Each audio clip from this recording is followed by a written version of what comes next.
tentang Rasulullah Shallallahu Alaihi Wasallam dan umatnya ini sebenarnya telah dikatakan oleh Allah Subhanahu Wa Taala di dalam kitab-kitab umat-umat terdahulu. Artinya cerita tentang Nabi Muhammad dan umat Nabi Muhammad, yakni kita, ini sudah Allah Subhanahu Wa Taala ceritakan di dalam Taurat. Allah juga sudah menceritakannya di dalam Injil. Artinya Allah Subhanahu Wa Taala telah menyebutkan tentang mereka ini di dalam kitab-kitab terdahulu.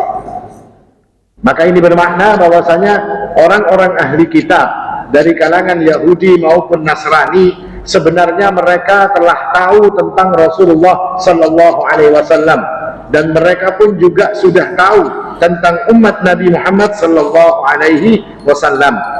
Dan Allah Subhanahu Wa Taala saat menyebutkan tentang Nabi, saat menyebutkan tentang umat Nabi Sallallahu Alaihi Wasallam di dalam kitab-kitab terdahulu, ada satu sifat yang Allah Subhanahu Wa Taala menyebutkan sebagai sifat Nabi di dalam kitab-kitab terdahulu. Artinya dalam Taurat, dalam Injil, dalam kitab-kitab yang lalu.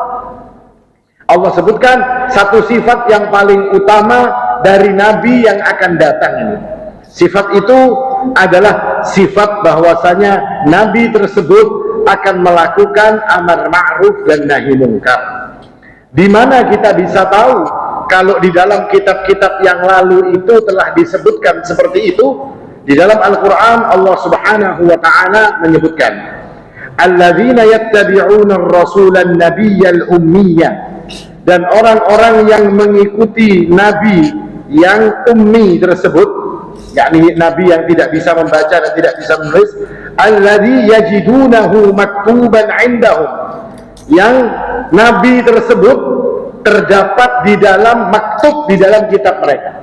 Artinya Nabi ini sudah tertulis di dalam kitab-kitab mereka, sudah ada, kata Allah Subhanahu Wa Taala, fit Taurati wal Injil, di dalam Taurat maupun di dalam Injil. Apa yang menjadi sifat mereka? Ya'muruhum bil ma'rufi wa yanhahum 'anil munkar. Sifatnya Nabi yang tercatat di dalam Taurat, di dalam Injil, yakni Rasulullah Nabiul Ummi, Nabi yang tidak bisa baca dan tidak bisa menulis, atau Nabi Muhammad SAW, itu sifatnya adalah ya'muruhum bil ma'rufi wa yanhahum 'anil munkar. Nabi itu punya sifat menyuruh mereka untuk berbuat kebaikan dan melarang mereka itu untuk berbuat kemungkaran. Dan ini diketahui oleh orang ahli kitab, diketahui oleh orang-orang Yahudi, orang-orang Nasrani, tentang sifat daripada sifat kaum beriman atau Nabi dan bersama para pengikutnya, orang-orang yang beriman tersebut. Dan berbicara tentang amar ma'ruf nahi mungkar, amar ma'ruf nahi mungkar ini adalah sebuah kedudukan yang tinggi, ibadah yang agung, ibadah yang akan menjadikan seseorang itu punya kedudukan yang tinggi di sisi Allah Subhanahu Wa Taala. Bahkan para ulama mengatakan rukun Islam ke-6 seandainya ada, itu amar ma'ruf nahi mungkar. Kalau rukun Islamnya yang ke-6 orang Syiah kan lain lagi, Pak. Ini istilah para ulama, bukan berarti para ulama mengatakan rukun Islam itu ada 6, tidak. Tapi kata para ulama, seandainya rukun Islam itu ada 6, maka yang nomor 6 itu amar ma'ruf nahi mungkar. Kenapa? Karena begitu pentingnya urusan amar ma'ruf nahi mungkar ini, dan bahkan Allah menyebutnya sebagai sifat Rasulullah Sallallahu Alaihi Wasallam. Dan amar ma'ruf nahi mungkar itu juga harus menjadi sifat kita orang-orang yang beriman. Kita ini harus menjadi orang-orang yang senantiasa amar ma'ruf dan nahi mungkar. Kenapa harus seperti itu? Karena dengan melakukan amar ma'ruf nahi mungkar, kita itu digelari oleh Allah Subhanahu Wa Taala menjadi umat yang terbaik, bukan karena kita banyak sholatnya, tidak, bukan karena kita banyak puasanya, banyak sedekahnya, tidak. Allah Subhanahu Wa Taala ketika memuji umat Nabi Muhammad Sallallahu Alaihi Wasallam sebagai umat terbaik, Allah mengatakan kuntum khaira ummatin ukhrijat linnas, kalian ini umat terbaik yang pernah ada di antara manusia. Yang pernah Allah ciptakan, kalian ini umat yang terbaik, yakni kita, umatnya Nabi Muhammad SAW. Apa yang menjadi sebab kita menjadi umat yang terbaik? Ta'muruna bil ma'rufi wa tanhauna 'anil munkar. Kalian itu punya sifat menyuruh kepada kebaikan dan mencegah yang namanya kemungkaran. Dengan sebab itu umat ini jadi umat terbaik. Bukan karena banyak sholatnya, banyak puasanya, bukan karena itu, Pak. Karena amar ma'rufnya dan nahi mungkar, menyuruh kepada kebaikan dan melarang kepada kemungkaran, itulah yang menjadikan kita umat Nabi Muhammad SAW dan disebut sebagai umat yang terbaik. Dan amar ma'ruf nahi mungkar ini merupakan salah satu cabang daripada jihad. Jihad itu amalan tertinggi, amalan badan yang tertinggi dalam Islam.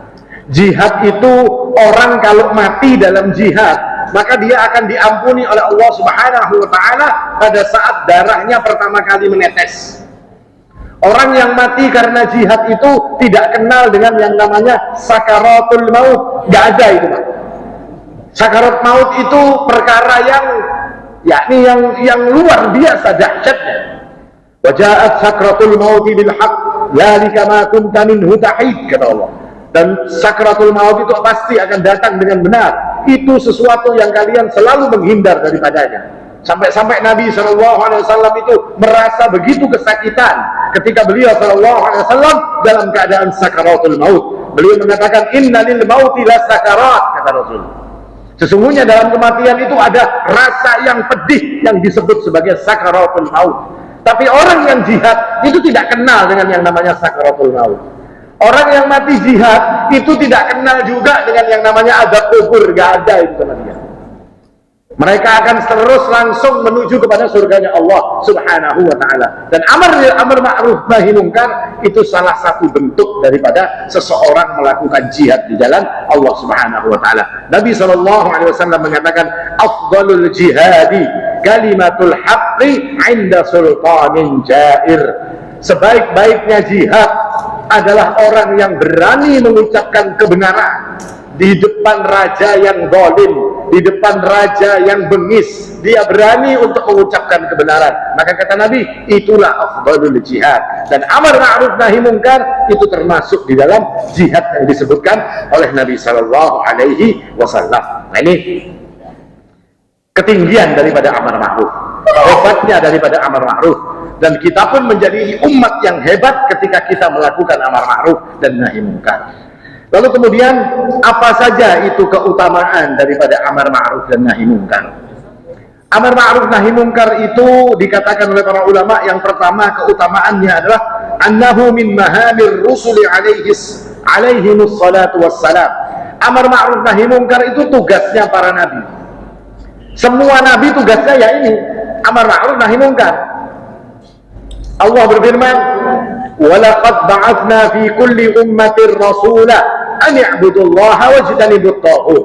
Dan kami telah mengutus untuk setiap umat itu seorang rasul.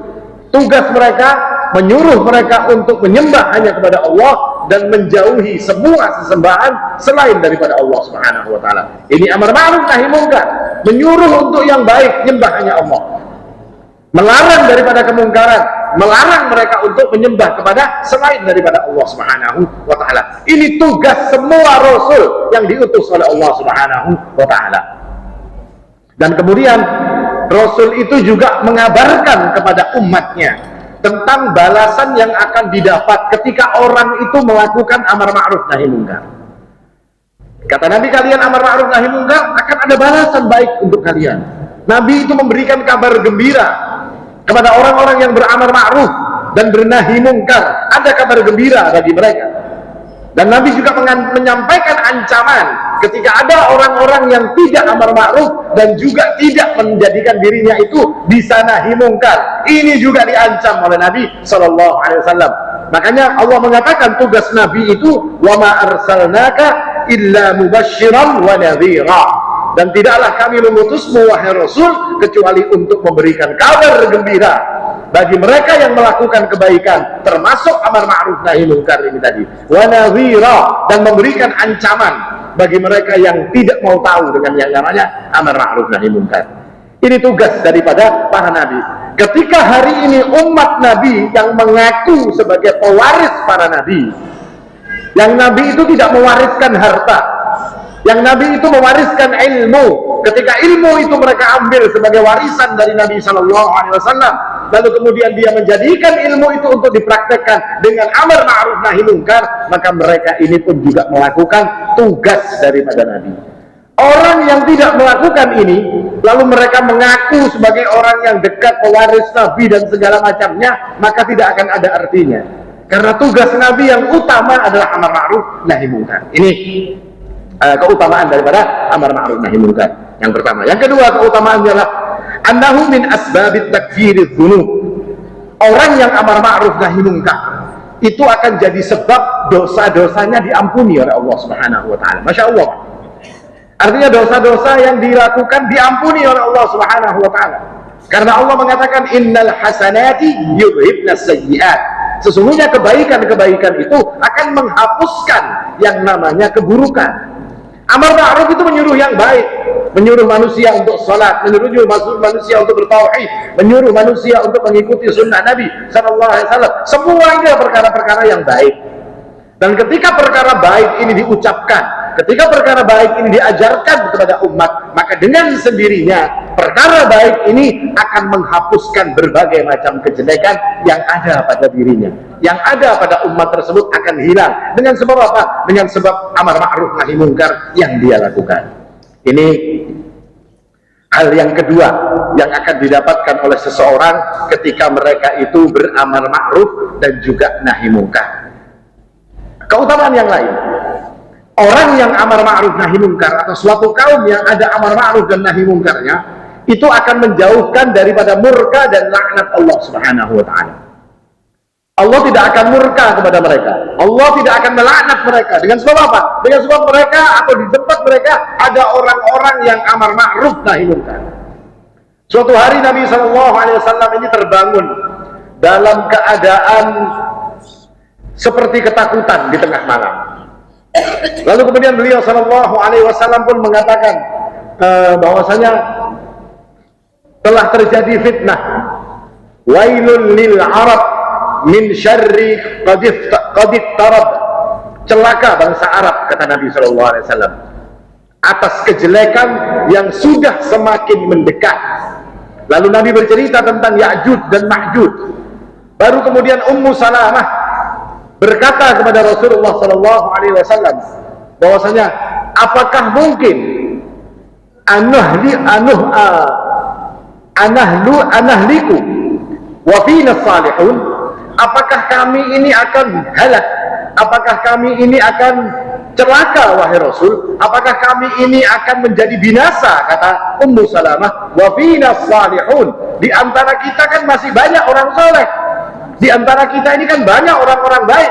Maka Nabi Shallallahu Alaihi Wasallam pun mengatakan, iya, ketika banyak kemungkaran yang terjadi dan manusia tidak melakukan amar ma'ruf nahi munkar, maka pada saat itu Allah akan mencelakakan, akan menurunkan laknatnya, akan memberikan murkanya dengan sebab tidak adanya orang-orang yang beramar ma'ruf dan nahi munkar pada saat itu.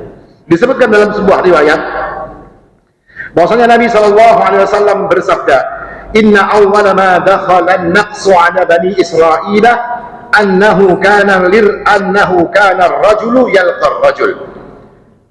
Sesungguhnya yang pertama kali menjadi kemaksiatan di kalangan Bani Israel itu adalah ketika seseorang bertemu dengan orang lain. Lalu fayaqul, lalu orang yang satu berkata kepada orang yang lain tersebut, ya hadza ittaqillaha wa da' ma tasna'. Wahai hada, yakni wahai fulan, tinggalkanlah kemaksiatan yang engkau lakukan ini, bertakwalah engkau kepada Allah, kata si orang itu tadi kepada temannya. Lalu dia juga mengatakan, fa innahu la yahillu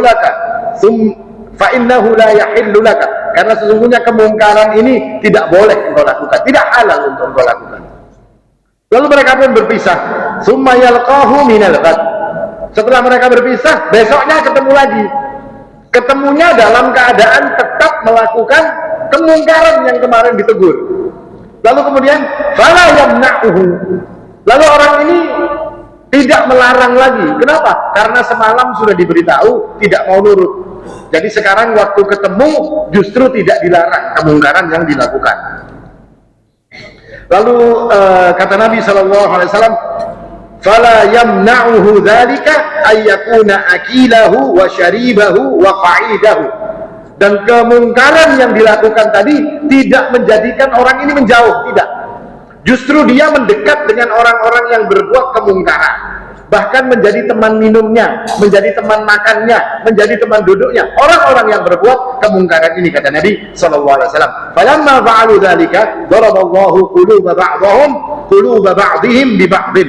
Maka ketika itu semua dilakukan, Allah Subhanahu wa taala akan mematikan hati sebagian mereka dan sebagian yang lain. Apa maknanya ini, Pak? Maknanya dalam hadis ini bahwasanya ketika seseorang itu tidak melarang yang adanya kemungkaran. Ketika kemungkaran itu terjadi, lalu dia tidak melarangnya, dia membiarkannya, bahkan dia mengatakan, kan sudah dikasih tahu semalam. Kalau dia tidak nurut, ya sudah, yang penting kita sudah beritahu kepada mereka. Akhirnya apa yang terjadi? Mereka duduk bersama, mereka makan bersama, mereka minum bersama. Nah, ketika mereka sudah merasa semuanya bersama tadi, Allah akan mematikan hati mereka. Kalau hati mereka sudah mati, maka mereka tidak lagi melihat yang namanya mungkar itu sebagai mungkar. Kemungkaran yang dilakukan di depan matanya akan menjadi biasa. Kalau ini terjadi pada satu kaum, apa kata Allah Subhanahu wa taala? Allah mengatakan, lu'inal ladzina kafaru min bani Israil ala lisani Dawud wa Isa bin Maryam. Dikutuklah orang-orang Bani Israel melalui lisannya Nabiullah Dawud dan juga melalui lisan Nabiullah Isa alaihi wassalam. Dzalika bima 'asaw wa kanu ya'tadun. Apa sebab mereka itu dilaknat? Karena mereka itu melampaui batas, kata Allah Subhanahu wa taala. Mereka bermaksiat dan mereka melampaui batas. Seperti apa sih melampaui batasnya Bani Israel sampai kena laknat? Allah mengatakan, kanu la yatanahawna 'an munkarin fa'alu. Mereka tidak melarang kemungkaran. Mereka tidak amar ma'ruf nahi mungkar. Dengan sebab tidak amar ma'ruf nahi mungkar, Bani Israel itu dilaknat oleh Allah Subhanahu wa taala. Kalau kira-kira Bani Israel tidak amar ma'ruf nahi mungkar, lalu dilaknat oleh Allah, lalu umatnya Nabi Muhammad kalau tidak amar ma'ruf dan nahi mungkar, kira-kira diapakan oleh Allah? Sama saja akan dilaknat oleh Allah Subhanahu wa taala. Karena Allah menyebutkan ini untuk mengajarkan kepada kita bahwasanya dengan sebab kalian tidak amar ma'ruf nahi mungkar, laknat Allah yang akan datang kepada kalian. Ini yang dijelaskan oleh Allah Subhanahu wa taala di dalam Al-Qur'an, menyebutkan tentang sifatnya orang-orang Bani Israel. Maka hikmah yang bisa kita ambil, peringatan bagi kita untuk selalu menjadi orang-orang yang amar ma'ruf dan nahi mungkar, menyuruh kepada kebaikan, melarang yang namanya keburukan, minimal di dalam keluarga kita. Minimal itu dalam keluarga kita. Ini yang harus kita lakukan dan tidak boleh berhenti. Kita itu sering dengar, Pak, di satu keluarga itu ada yang mengatakan orang tuanya berkata seperti ini, sudah dipadahi tapi kada mau maasi. Habis itu, Pak, setelah itu apa? Dibiarkan saja. Nah, tidak boleh seperti ini. Kalau orang sudah berkata seperti itu, sudah diberitahu, kada mau nurut, ya sudah, biar aja. Tidak. Seperti tadi hadis tadi mengatakan apa? Ya hada, ittaqillaha.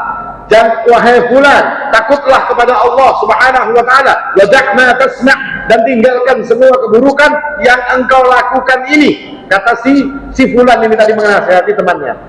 Kemudian setelah itu jadi teman duduknya, jadi teman makannya, jadi teman minumnya, sudah tidak gubris lagi dengan yang namanya kemungkaran.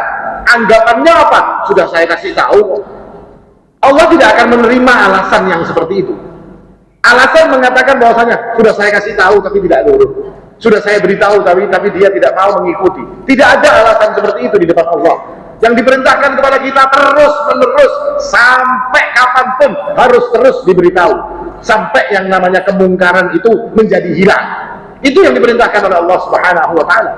Tetapi dalam keluarga-keluarga kaum muslimin hari ini yang banyak terjadi, ya seperti itu tadi, sudah dipadahi, ada mau menurut juga, ya sudah aja. Tidak seperti itu caranya. Karena kita takut dengan keadaan yang seperti ini, lalu yang kita katakan sudah diberitahu tapi tidak mau nurut tadi, ujung-ujungnya kita nanti akan rela. Ujung-ujungnya nanti kita akan membiarkan semuanya. Dan ketika itu terjadi, maka sama yang akan kita dapatkan sebagaimana Bani Israel mendapatkannya, yakni laknat Allah Subhanahu wa ta'ala. Ini yang kita takutkan. Hikmah yang pertama. Hikmah yang kedua, dari hadis tersebut mengajarkan kepada kita bahwasanya yang namanya kumpul-kumpul dengan ahli maksiat saat maksiat itu dilakukan, atau berkumpul di satu tempat yang ada kemaksiatan kepada Allah Subhanahu wa ta'ala, hukumnya itu haram. Tidak boleh seseorang menjadi seperti itu. Karena ketika orang melakukan yang seperti itu, Allah Subhanahu wa ta'ala, dikatakan oleh Nabi sallallahu alaihi wasallam, "Falamma fa'alu dzalika daraballahu quluba ba'dihim bi ba'din." Kalau sampai mereka melakukan yang seperti itu, kata Nabi, maka Allah akan mematikan hati-hati mereka. Hatinya mati.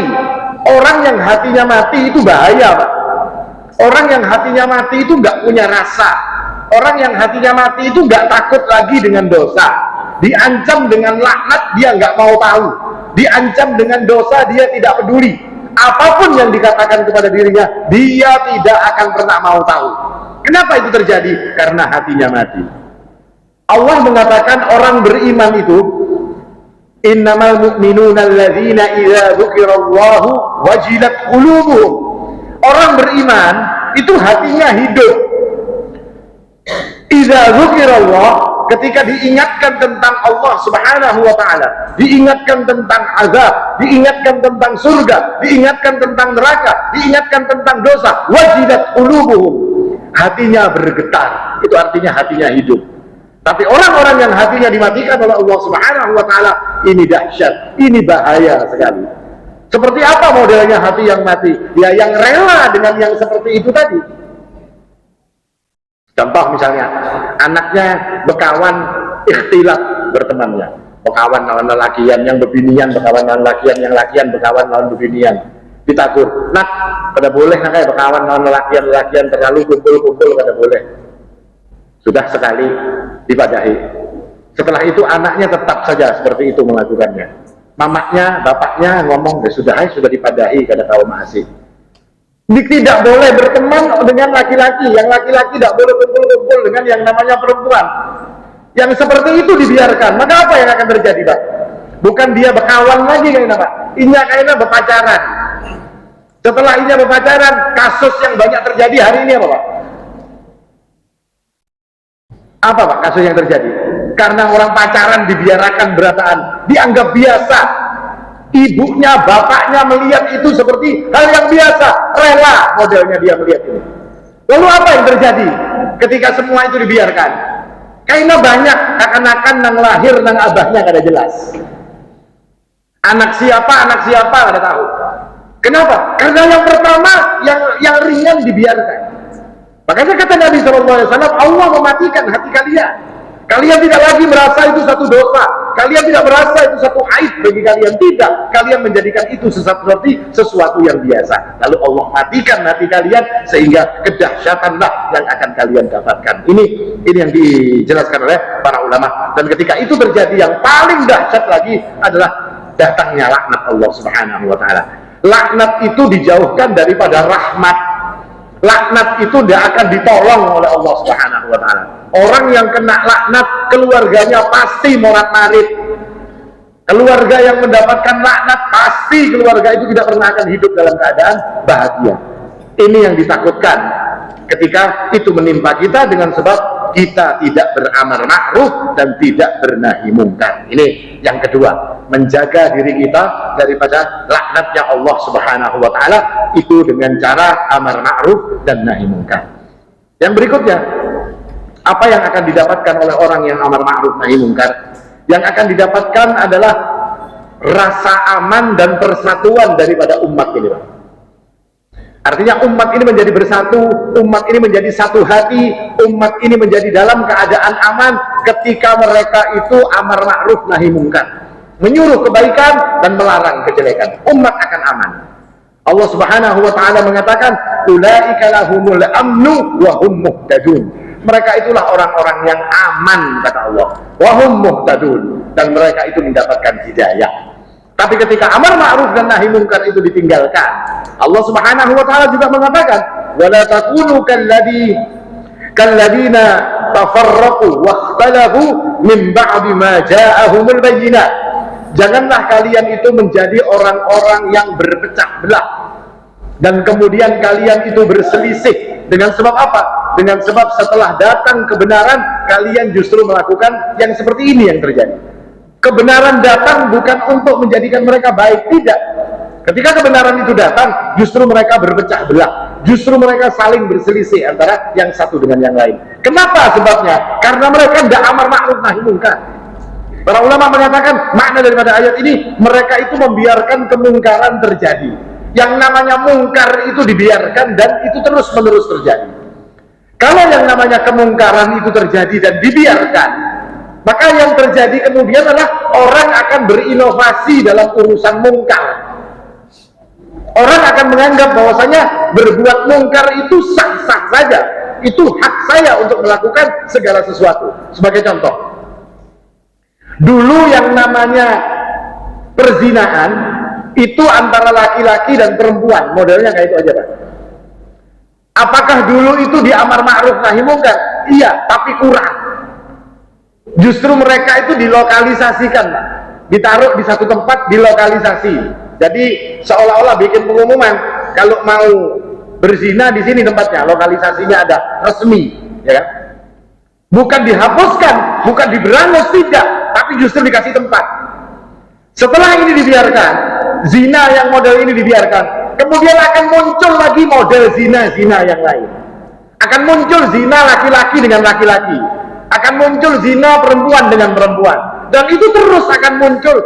Seolah-olah orang mengatakan berbuat mungkar itu bebas, itu hak kita, tidak ada yang bisa melarang. Bahkan yang lebih parah lagi, apa Pak?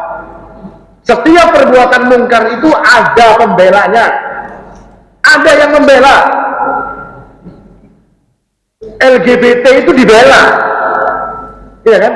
Bahkan kalau dulu kan main judi, main gaple aja di muka pos ya Pak. Sekarang pakai judi online, dan masih ada juga orang yang simpati dengan seperti ini. Sampai ada kabar semalam, kalau Anda diberi bansos kah, yang judal-judal itu, Anda diberi bantuan apa gitu. Kok bantuan kok bikin judi? Nah, seperti ini kan lama dibiarkan. Jadi dianggap sesuatu yang ini boleh-boleh saja. Itu hak daripada orang masing-masing. Nah ini kenapa bisa terjadi? Ya karena tidak amar ma'ruf nahi munkar. Seandainya mereka itu mau beramar ma'ruf nahi munkar, tidak akan muncul yang macam-macam seperti ini, Pak. Yang namanya keburukan, kemungkaran itu akan terus muncul. Karena satu kemungkaran itu akan memanggil kemungkaran yang lain. Satu kejelekan akan muncul kejelekan yang lain. Akhirnya yang terjadi apa? Kejelekan atau kemungkaran itu jadi marah. Setelah marah kemungkaran, yang terjadi apa? Nggak akan ada rasa aman. Hari ini kita bisa membuktikan berapa banyak yang urusan LGBT itu yang kemudian terjadinya pembunuhan dan segala macam. Maka sadis-sadis pembunuhannya ini, ya kalau ada yang mati ditatak-tataknya terus diwaswakannya dalam koper, ya kan? Modelnya aneh-aneh. Terus kalau sudah judi-judi tadi dibiarkan, berapa banyak orang yang gantung diri gara-gara judi? Berapa banyak orang yang jadi rampok gara-gara judi?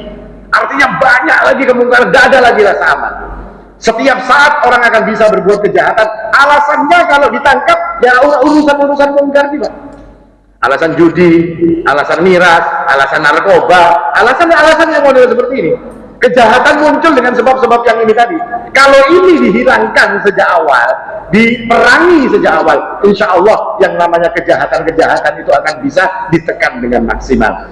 Kita bisa melihat zamannya khalifah-khalifah Islam, zamannya Abu Bakar, zamannya Umar bin Khattab, zamannya Ali bin Abi Thalib dan yang lain-lainnya. Yang namanya kemungkaran itu minimal.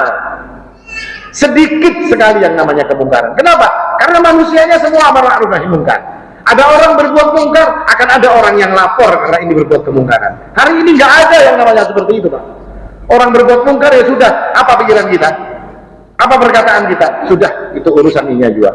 Itu loh Pak yang kita omongkan, Pak. Itu gawian orang juga, kada usah menggaduhi orang. Tidak, Islam menyuruh menggaduhi, ya kan? Islam menyuruh untuk ikut-ikutan dalam masalah kemungkaran ini. Kenapa? Karena akibat dari kemungkaran itu bukan cuma dia yang merasakan, kita juga kena dengan sebab kemungkaran yang terjadi. Apa salah satu daripada akibat daripada kemungkaran yang terjadi? Disebutkan dalam sebuah riwayat. Ketika Ali bin Abi Thalib menjadi khalifah, lalu kemudian datanglah fajama'a ashrafun nasi wa wujaha'uhum, lalu kemudian berkumpullah orang-orang penting, orang-orang kaya, orang-orang hebat, orang-orang yang terpandang, itu berkumpul lalu datang kepada Ali bin Abi Thalib. Wa takallama fihim wa qala lahum innakum turiduna minna an nakuna mithla Abi Bakr wa Umar. Setelah orang-orang penting tadi, orang-orang hebat tadi mengatakan kepada Amirul Mukminin Ali bin Abi Thalib, lalu Ali bin Abi Thalib pun mengatakan, apakah kalian semua ini menginginkan seorang pemimpin yang seperti Abu Bakar dan Umar, menginginkan kami yang jadi pimpinan hari ini seperti Abu Bakar dan Umar?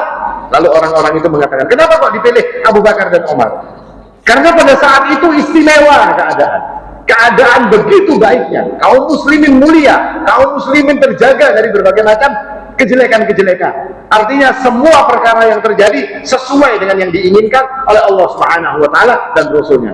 Lalu ditanya, apakah kalian menginginkan seperti zamannya Abu Bakar dan Umar? Lalu orang-orang itu pun mengatakan, qalu na'am, anta khalifah wa hum khulafa. Ya tentu saja, kata mereka, kami menginginkan seperti zamannya Abu Bakar, kami menginginkan seperti zamannya Umar bin Khattab. Karena sesungguhnya Anda, wahai Ali bin Abi Thalib, Anda hari ini seorang khalifah, dan mereka, Umar bin Khattab, Ali bin Abu Bakar As-Siddiq, mereka pun juga khalifah. Kalian sama-sama khalifahnya. Apa jawab Ali bin Abi Thalib? Qala kunu antum misla rijali Abi Bakrin wa Umar. Kalau begitu, jadilah kalian seperti rakyatnya Abu Bakar dan rakyatnya Umar. Kalau kalian menginginkan aku, kata Ali bin Abi Thalib, pemerintahan yang ada hari ini seperti Abu Bakar dan Umar, rakyatnya, makmurnya keadaan seperti Abu Bakar dan Umar, maka kalian jadilah rakyatnya Abu Bakar dan Umar. Paham maksudnya Pak? Disuruh jadi seperti rakyatnya Abu Bakar, rakyatnya Umar siapa ya? Seperti Abu Darda, seperti Suhaib Ar-Rumi, seperti Anas bin Malik, seperti Abu Hurairah, yaitu rakyatnya Abu Bakar As-Siddiq dan rakyatnya Umar bin Khattab. Jadilah kalian seperti itu, kata Ali bin Abi Thalib. Nakun nahnu mithla Abi Bakr wa Umar. Kalau kamu sudah bisa menjadi orang rakyatnya seperti rakyatnya Abu Bakar dan rakyatnya Umar bin Khattab, maka kami, kata Ali bin Abi Thalib, akan menjadi pemimpin seperti Abu Bakar dan juga seperti Umar bin Khattab. Nah, ini apa kaitannya dengan kita hari ini? Ya sama saja, ya kan?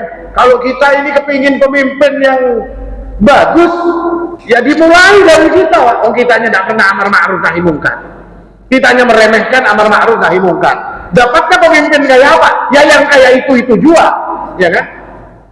Modelnya sama saja yang didapatkan. Tidak mungkin akan dapat yang bagus. Dikasih yang bagus gak bakal mau. Kenapa? Karena model kita sama dengan mereka. Kalau mau lihat mereka itu seperti apa, ya lihat kita ini. Kita ini modelnya seperti apa? Tidak amar ma'ruf, tidak nahi mungkar, melihat kemungkaran biasa, melihat kemungkaran itu kita rela, melihat hal-hal yang tidak sesuai dengan aturan Allah Subhanahu wa taala dan Rasulnya kita toleransi. Lalu setelah dapat yang seperti ini kita mau mengeluh? Gak usah mengeluh, kata Ali bin Abi Thalib. Gak usah mengeluh, kalian cukup menjadi rakyatnya Abu Bakar dan rakyatnya Umar bin Khattab. Niscaya, kata Ali bin Abi Thalib, kalian akan mendapatkan pimpinan seperti pemimpinnya Abu Bakar dan Umar bin Khattab. Nah ini pelajaran buat kita. Artinya keadaan kita hari ini, kondisi kita hari ini, dan segala hal yang ada pada diri kita hari ini, itu dimulai dari diri kita sendiri yang kurang beramar ma'ruf dan kurang nahi mungkar. Kita ini begitu mudah melihat yang namanya kemungkaran untuk ditoleransi. Mungkar itu kita toleransi, Pak. Kita model sudah Bapak sekali-sekali. Kekurang labih itu bukan dalam kemungkaran, kekurang labih itu dalam kebaikan. Ini yang diajarkan oleh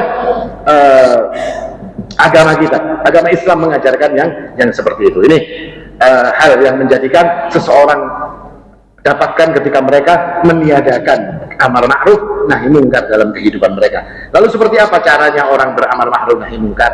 Amar ma'ruf nahi mungkar pun juga nggak boleh ngawur. Seperti orang khawarij. Orang khawarij itu amar ma'ruf nahi mungkarnya ngawur. Salah sedikit diperanginya. Kalau hari ini di negeri kita ini Pak, ada keliru-keliru sedikit langsung ada pasukan membawa mercon dari mana, ya kan? Diladu makannya di sembarang tempat, ya kan? Di masjid dibikinnya bom, di jalan-jalan dikasihnya bom. Yang mati bukan orang yang mati justru orang yang mau ngantar anaknya sekolah. Yang mati justru orang yang mau nyari sesuap nasi. Itu cara-cara khawarij yang tidak dibenarkan dalam syariat. Karena dalam syariat ini diajarkan seperti apa cara beramar ma'ruf nahi mungkar. Yang pertama, sedikit lagi Pak, ulun cepat akan. Alla yasirul munkar ila ma huwa ankar wa a'wam. Boleh kita amar ma'ruf, tapi jangan sampai amar ma'ruf nahi mungkar ini justru memunculkan kemungkaran yang lebih besar. Seperti tadi, khawarij tadi mau amar ma'ruf nahi mungkar, tapi bawa bom ke sana kemari, dibomnya ke sana kemari orang Pak, ya Pak. Karena ada bank yang dibom, ada hotel yang dibom, ada kantor polisi dibom. Nah, yang di kantor polisi itu kan ada orang yang ngurusin, ada orang yang mau bikin apa SKCK atau bikin apa, yang nggak ada urusan matian orang gara-gara perbuatan mereka. Katanya itu amar ma'ruf nahi mungkar. Yang terjadi apa? Kemungkaran lebih besar yang terjadi. Makanya saya pernah cerita, Ibnu Taimiyah itu pernah berjalan dengan murid-muridnya. Lalu beliau melihat ada seorang Mongol. Orang Mongol itu di zamannya Ibnu Taimiyah. Si Mongol ini mabuk sampai tergulung-gulung.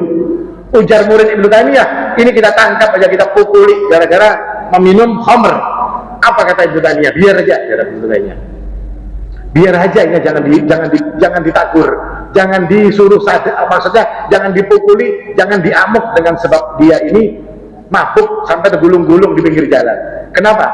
Ini orang kalau sadar kemungkarannya tambah gede Pak.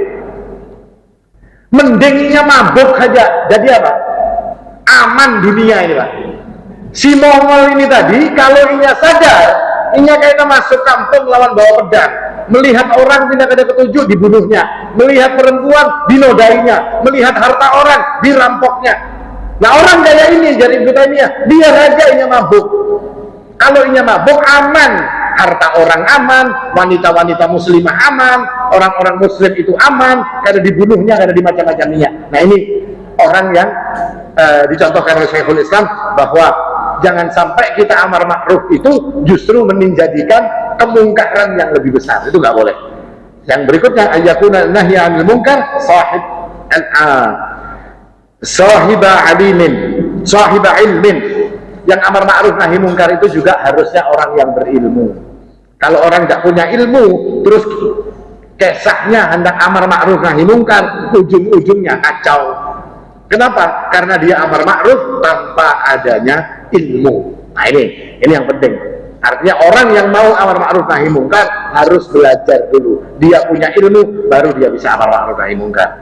Orang yang belajar sedikit masih belajarnya. Pertama kali kita praktekkan di mana Pak? Di keluarga kita dulu. Keluarga kita itu tempat latihan. Kita amar ma'ruf segala macam itu di keluarga kita dulu. Kalau sudah kita melakukannya di situ baru kita melakukannya keluar daripada rumah-rumah kita. Ini kira-kira yang bisa ulun sampaikan berkaitan dengan amar ma'ruf dan nahi mungkar. Intinya amar ma'ruf dan nahi mungkar itu sebab kemuliaan manusia. Umat Nabi SAW ini akan menjadi mulia di mata Allah, bahkan juga di mata manusia dengan satu sebab, yakni amar ma'ruf dan nahi mungkar. Dan dengan sebab ini pula tercapai atau terjadi di dalam kehidupan masyarakat kaum muslimin ini yang namanya aman, yang namanya pertolongan Allah, yang namanya keharmonisan, yang namanya segala macam kebaikan itu akan didapatkan dengan satu sebab, yakni amar ma'ruf nahi mungkar. Ini mudah-mudahan yang bisa ulun sampaikan bermanfaat bagi kita. Mudah-mudahan kita juga bisa mengamalkannya, sama-sama saling mengingatkan untuk bisa saling mengamalkan agar kebaikan-kebaikan daripada amar ma'ruf atau ambil bagian kita dalam amar ma'ruf dan nahi mungkar untuk mendapatkan kebaikan juga dari sisi Allah Subhanahu wa taala. Aqulu qouli hadza wal haqqu 'indallah Subhanakallahumma bihamdik asyhadu an la ilaha illa anta astaghfiruka wa atubu ilaik. Wassalamualaikum warahmatullahi wabarakatuh.